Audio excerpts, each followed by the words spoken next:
ishe Jesu tino pamberi penyu nemoyo yakazvininipisa.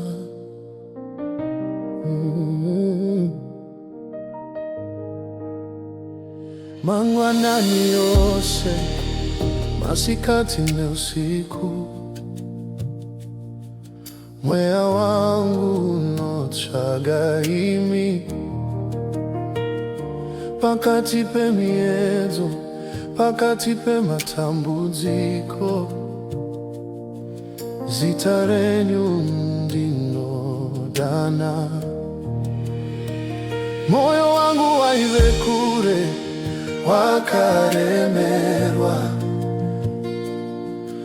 asi nyasha dzenyu dzakandiwana. Makandisimudza, makandichengeta, zvino ndinomira pamberi penyu.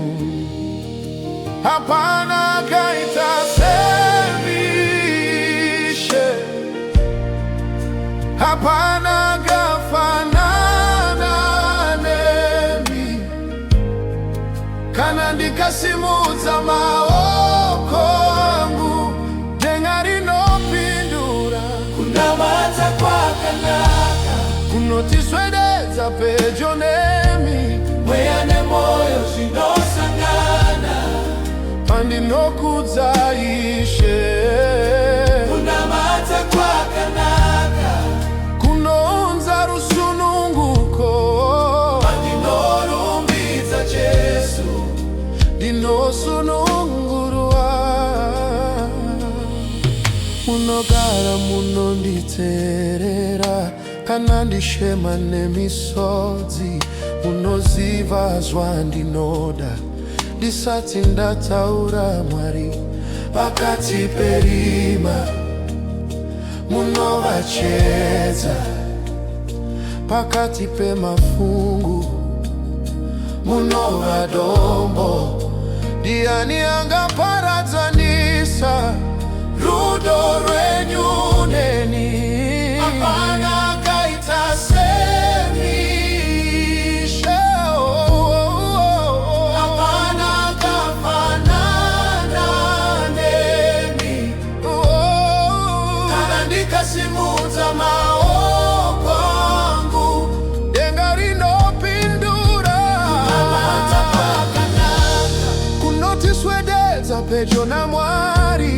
Mweya nemoyo zvinosangana, pandinokudza Ishe.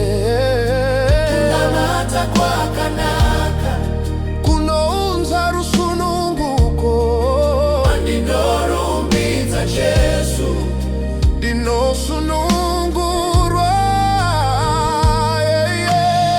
Tinosimudza zita renyu pamusoro pemazita ose, tinozininipisa pamberi penyu. Imi mega muri Mwari.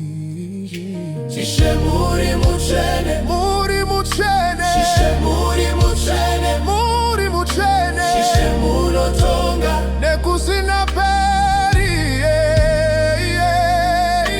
Ishe muri mutsvene, muri mutsvene. Ishe muri mutsvene, muri mutsvene. Ishe munotonga nekusina peri.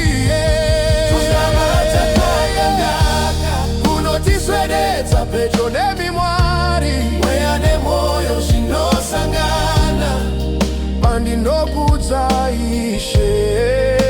Kunamata kwakanaka, kunounza rusununguko, pandinorumbidza Jesu, ndinosunungurwa.